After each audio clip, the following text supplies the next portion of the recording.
Meu corpo tem 50 braços e ninguém vê, porque só usa 2 olhos.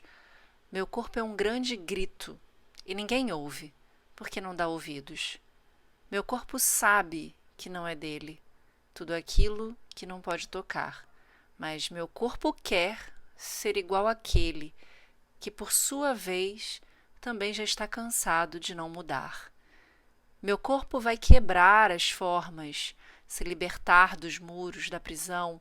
Meu corpo vai queimar as normas e flutuar no espaço sem razão. Meu corpo vive e depois morre.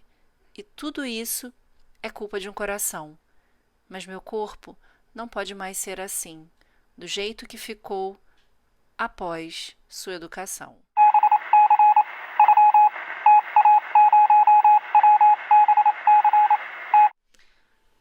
Essa letra, O Corpo, de Paulinho Mosca, traz para a gente uma problemática muito interessante e que nos mostra o quanto a gente foi construído, definido, determinado ao longo da história da humanidade. E mais, a gente consegue perceber, através dessa letra, que nossos corpos e os corpos dos outros também se enquadram dentro de limites, dizendo o que a gente pode ver, dizendo o que a gente pode sentir, dizendo como nós devemos ser e nos comportar. Para explicar isso, eu vou usar um filósofo, um pensador que é da nossa contemporaneidade, Michel Foucault.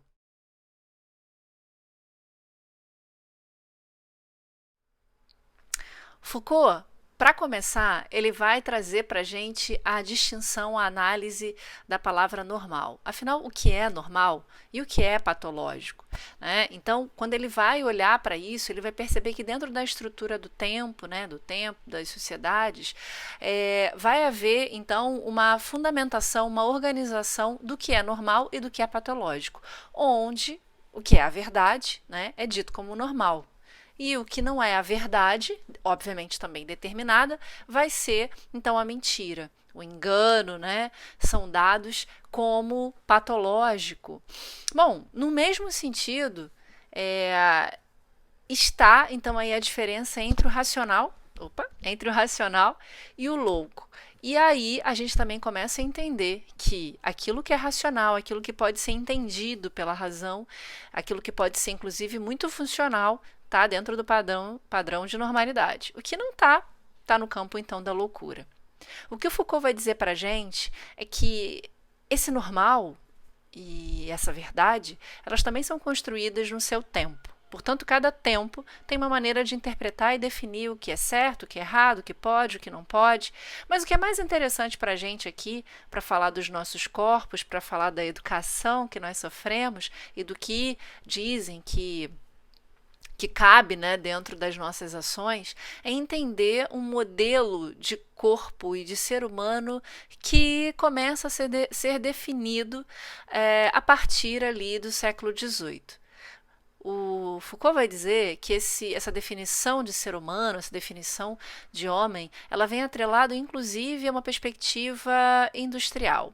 Capitalismo industrial e um tipo de ser humano que precisa também caber dentro daquele formato, dentro de um formato, de um trabalho, de um estilo de vida, de um modo de ser.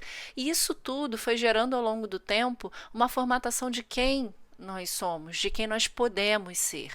É como se houvesse uma espécie de autorização e que isso vai acontecendo a partir de um processo de disciplina, ou seja, os nossos corpos eles vão sendo disciplinados de modo que eles se tornem dóceis. Roberto, o que você quer dizer com isso? Corpos dóceis, né? Os nossos corpos eles são corpos tranquilinhos, serenos, eles são transformados em alguma coisa nesse sentido? De certa forma, sim, porque são corpos que passam a aceitar determinados comportamentos como sendo válidos, como nada diferente daquilo pode acontecer. Então eu me enquadro num formato sexual, de gênero, de gosto, de trabalho, de aparência.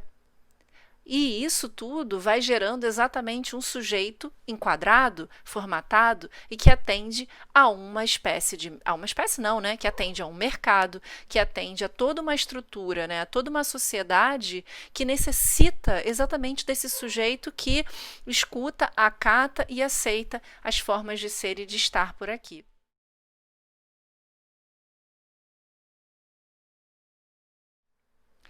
É interessante pensar que esses corpos eles começam depois de um certo tempo não precisar mais tanto dessa disciplina, dessa determinação que pode vir através das escolas, e o Foucault vai falar dos hospitais, vai falar das prisões como lugares para domesticar os corpos, mas a gente simplesmente começa a introjetar e aceitar certas formas de ser e de estar sem nos questionarmos. Até que a gente entra nessa contemporaneidade, nesse momento que a gente está vivendo recentemente, em que há uma série de movimentos que começam a desejar ser alguém diferente. Quando a gente fala, por exemplo, nas mais variadas questões de gênero, a gente está vendo as pessoas querendo fugir, né, ou sair desse formato enquadrado de ser no mundo. Elas começam a perceber que os nossos corpos podem muito mais do que inicialmente eles poderiam, né, apresentar, ser e estar.